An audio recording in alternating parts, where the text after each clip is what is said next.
ओमलक सभी को भगवान परशुराम व भगवान श्री कृष्ण को वंदन प्रणाम। जन्माष्टमी का पर्व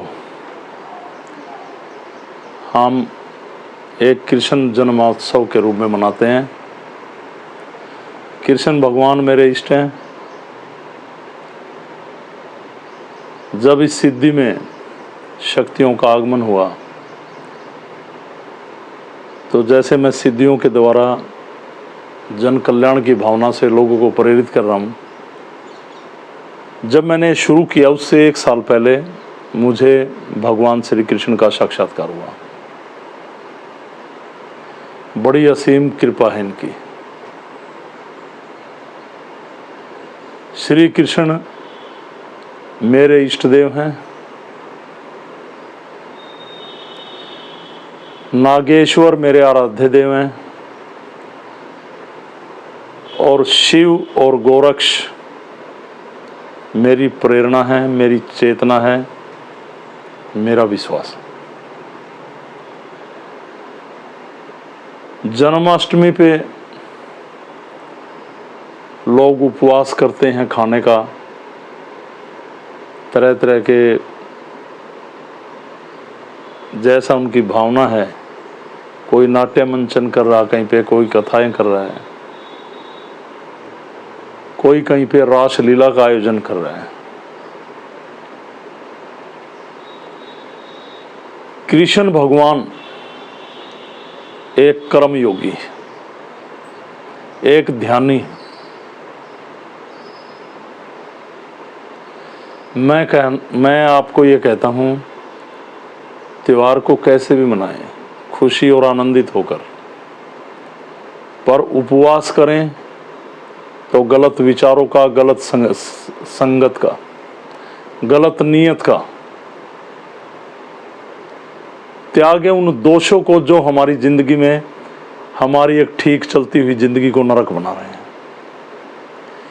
श्री कृष्ण से हमें जो प्रेरणा मिलती है वो सही कर्म करने की, जन कल्याण करने की, लोगों का दुख बांटने की, बुरी शक्तियों का संहार करने की, एक नया युग खड़ा करने की हमें प्रेरणा मिलती है। और हमेशा हम जागते रहें, उसके ध्यान में रहें, उसकी स्तुति करें, उसका ध्यान करें, और जब उसकी कृपा हो, उस कृपा को लोगों में बांटें।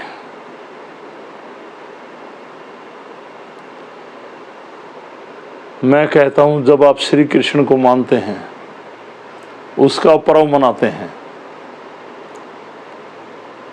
तो लोग भूल जाते हैं। हम भागवत भी पढ़ते हैं, हमने महाभारत जैसे सीरियल भी देखे, नाट्य मंचन भी देखे। जब आप श्री कृष्ण को मानते हैं तो उनके साथ साथ, उनसे पहले भगवान परशुराम को भी मानिए। जब आप श्री कृष्ण की आराधना करते हैं तो भगवान परशुराम की भी आराधना कीजिए। भगवान परशुराम का श्री कृष्ण के जीवन में एक बहुत बड़ा महत्व, बहुत बड़ा योगदान, बहुत बड़ी प्रेरणा मिली श्री कृष्ण को परशुराम द्वारा। परशुराम भगवान ने श्री कृष्ण को सुदर्शन चक्र दिया और कहा कि रास लीलाएं बहुत हो चुकी, अब युग परिवर्तन हो, अब कर्म हो, अब लोगों के दुखों का निवारण हो, इस पाप का अंत हो। और वहीं से श्री कृष्ण भगवान ने जो लीलाएं खेली इस दुनिया में आके, जो दैत्यों का संहार किया, पापियों का विनाश किया, धर्म को जागृत किया, सनातन की रक्षा की, उसमें भगवान परशुराम का बहुत बड़ा हाथ है। तो बड़े खुशी और उल्लास के साथ इस पर्व को मनाएं, कर्मयोगी बने, ध्यानी बने, और भगवान कृष्ण के साथ साथ विष्णु भगवान की आराधना करें, कृष्ण जी विष्णु भगवान के अवतार हैं, उनके द्वारा एक आमंत्रित शक्ति है। नागेश्वर भगवान की आराधना करें।